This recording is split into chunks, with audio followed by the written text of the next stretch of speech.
नशा एक अभी शराब है, हम हमारे लिए भी, आपके लिए भी और आने वाले भविष्य के लिए भी।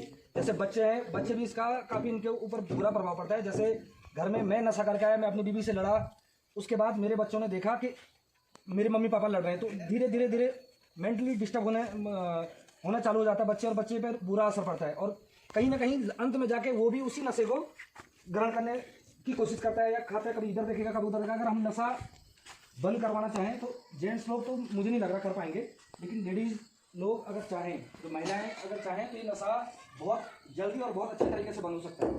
आज एक के घर में प्रॉब्लम है, कल दूसरे के घर में होगा, एक दिन ऐसा होगा सबके घर में प्रॉब्लम होगा। कई लोग यहाँ ऐसे भी होंगे जो इस नशे की वजह से काफ़ी परेशान होंगे।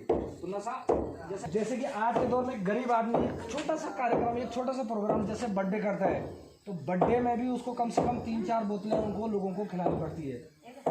आजकल इतना किसी की मृत्यु के जो श्राद्ध होते हैं, जो पितृ श्राद्ध होते हैं, उसमें भी दारू चलानी पड़ती है। अगर नहीं चलाएंगे तो आपके जो गेस्ट हैं वो आप पे नाराज हो जाएंगे, बोलेंगे कि आपने कोई हमारी आओ भगत नहीं की, कोई हमारी सेवा नहीं की। क्योंकि ये समाज है, समाज की मतलब गंदगियाँ हैं ये।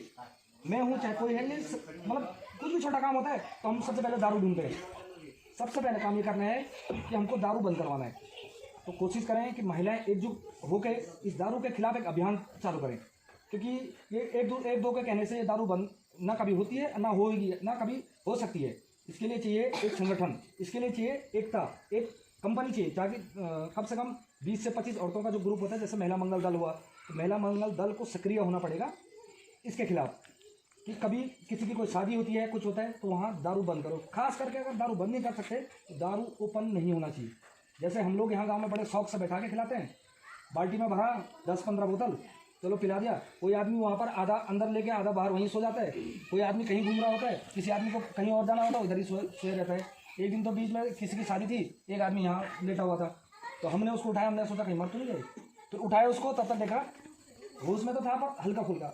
अब साथ में ये भी है कि लोग दारू वाले के साथ ज़्यादा बात भी नहीं करते। तो देखोगे आप, एक सारी बीमारी, हार्ट अटैक से लेकर ये पैरालाइज से लेकर आपका शुगर, ये सब चीज़ें जो है ना, जो पहले लोग नशा करते हैं अचानक छोड़ देते हैं, तो उसके बाद क्या होता है, तो उन पे ये जो साइड इफेक्ट है ये दिखेंगे ही दिखेंगे। तो इसलिए पहले ही अगर हम दारू पहले से छोड़ दें, खाना हमारा स्वस्थ होना चाहिए, पौष्टिक आहार हमको घर से मिलना चाहिए, मिलावटी चीज़ों का हम सेवन ना करें, तो हम कभी बीमार होंगे नहीं। सुबह अगर हो सके तो उठ के योगा, महिलाओं के लिए तो योगा की जरूरत नहीं है, खासकर हमारे पहाड़ के लिए ये तो दिन रात इनका योगा ही चल रहा है। ठीक है, कोई जा भी रहा होगा तो खाली कोई नहीं जाएगा, कोई कुछ ना कुछ सामान लेके जाएगा, या मतलब महिलाओं के लिए तो है। तो जरूरी नहीं इतना हार्ड वर्क करो, थोड़ा स्मार्ट वर्क करना है, दिमाग लगाना है। हर किसी के घर में चाहे नजर चुराएंगे। दूसरी बात, अगर वो जबरदस्ती करेगा तो क्या पता हत्तापाई हुई, पता नहीं नशे की हालत में उसके कहाँ लग जाए, कुछ अनहोनी हो जाए। ये सब चीज़ें तब रुकेंगी जब दारू रुकेगा। मुझे लग रहा है कि आप लोग समझेंगे।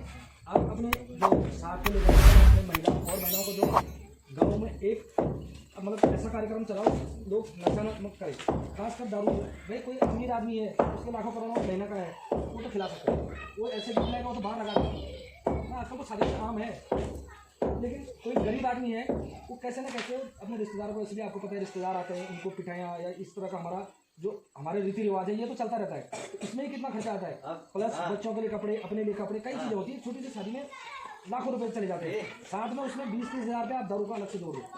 20-30 हज़ार रुपये दारू का देना ही देना है, कम से कम 2-3 पेटी इतना दारू आपको लगाना पड़ेगा।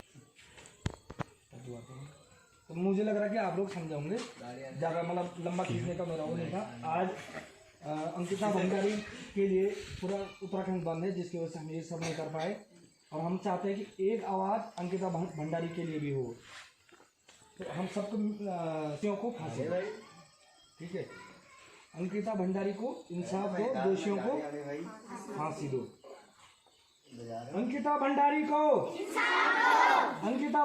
और दोषियों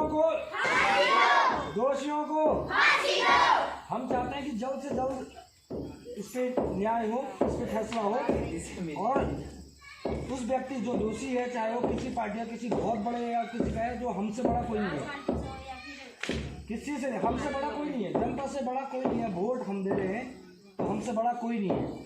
तो हम चाहते हैं कि उसको जल्द से जल्द फांसी हो। फांसी से छोटी आज उत्तराखंड बंद है, हो सके तो कल भारत भी बंद होगा। ऐसे अपराधों के लिए भारत क्या पूरी दुनिया हमारा साथ देगी। अगर कोई ऐसा अपराध करता है उनके खिलाफ बोलने के लिए पूरी दुनिया हमारा साथ देगी। जय हिंद, जय भारत, जय उत्तराखंड। धन्यवाद। सबको एक बार आप लोगों की राय लेना चाह रहा हूँ मैं कि दारू बंद होना चाहिए। हाँ, होना चाहिए। जी, दारू बंद होना चाहिए। हाँ, होना चाहिए। बिल्कुल होना चाहिए। बिल्कुल होना चाहिए। होना चाहिए। हाँ, होना चाहिए। अरे आप बच्चे क्या चाहते हैं? दारू बंद होना चाहिए। लेकिन क्या करें, इसमें सरकार भी मजबूर है। सबसे ज्यादा पैसा दारू और दवा में ही आता है।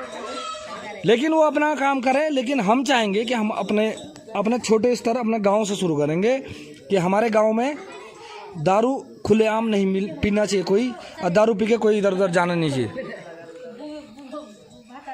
धन्यवाद। यो मिनट। महात्मा गांधी हमारे भारत देश के एक स्वतंत्रता सेनानी थे। उनका जन्म 2 अक्टूबर 1859 हुआ था। उनके पिता का नाम करमचंद गांधी और माता का नाम पुतलीबाई थी। गांधी जी का पूरा नाम मोहनदास करमचंद गांधी था। हम उन्हें बापू और अहिंसा के नाम से भी जानते हैं। गांधी जी अपने प्रारंभिक शिक्षा पोरबंदर में की थी और माध्यमिक शिक्षा राजकोट में पूरी की थी। धन्यवाद।